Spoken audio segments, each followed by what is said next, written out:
Welcome back to The Grind for a guide on what I believe is one of the easiest paths for Act 7.3, quest number 5. Now, unfortunately, most of the fights from this path the recordings failed on, but I do have a couple that will allow us to explain how the buffs work and which champions work best. So we have technical suppression and grudge, as well as aggression regeneration and picture of health. So you can't reverse the healing on these champions, and that if you're not attacking, they're going to start building up regeneration charges. Every time you throw off a special attack, you're going to apply a heal block. If there is already a heal block active, then you're going to get a fury instead for the duration of that special attack. So champions that have their own heal block abilities will be better, because then you can get the furies more easily. And while they have a heal block or power lock active, you will then get enhanced power gain. So you will be able to throw off special attacks more quickly. So you can see we threw off a special one, we've applied the heal block,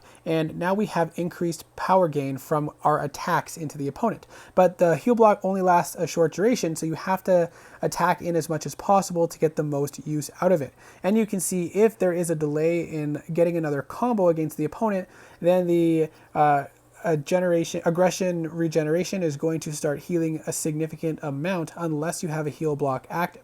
So ideally you want a champion with their own heal block effects, but any tech champion will do. Warlock is an amazing champion for this because he can constantly have heal prevention through the entire fight, so you don't really have to worry about aggression regeneration while you're waiting to bait out special attacks. And we'll take a look at him in another fight. So you can see there we got a fury buff for that special attack because we had a heal block active when we launched that special attack. You'll also see debuff immunity popping up every once in a while, which occurs whenever a power lock or heal block expires on the defender. So you'll see that triggering every once in a while, and you'll have to be careful because you won't be able to parry or apply other debuffs during that time. So with Guardian, you can just stack up a bunch of special ones, build up power rapidly while there is the heal block active, so you can get to your special 2 or your special 1s again more quickly, and then throw off your special 2 for some nice big damage, and then repeat that cycle. So this is not too much complicated on this path. The fights are all fairly straightforward with the exception of Apocalypse. Now with Apocalypse, ideally you want to have a champion that can always cut out regeneration or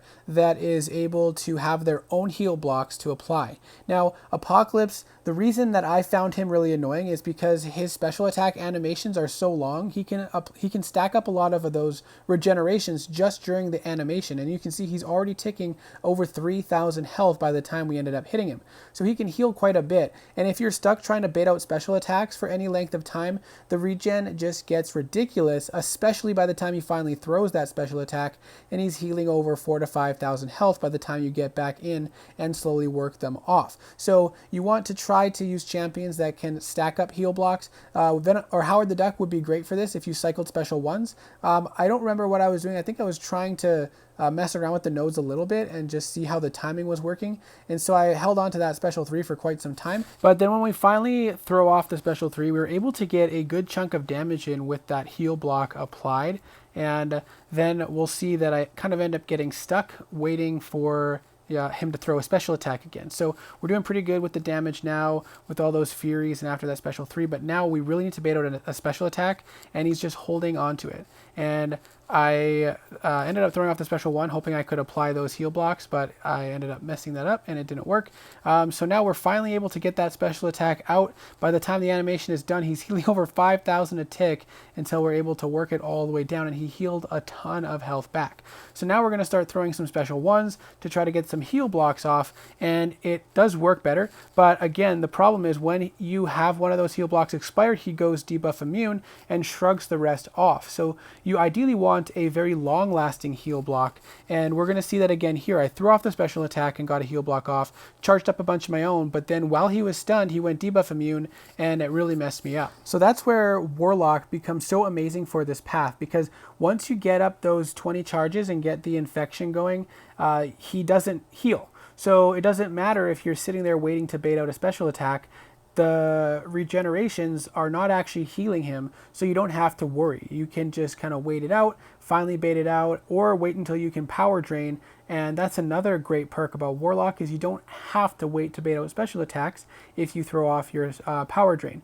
but using your special 1 to do that takes away the infections, so then you have to build up them again. So you would only want to do that when you're close to 20 charges. Or you can just go up to your special 3 instead, build up some infections, and get the healing off of that, which also gives the power drain. And Warlock just ends up being such an amazing champion for this path as a whole, because of the fact that he can always prevent the regeneration, not only from throwing off special attacks, and because it's passive, when he goes debuff immune, you can still prevent the healing.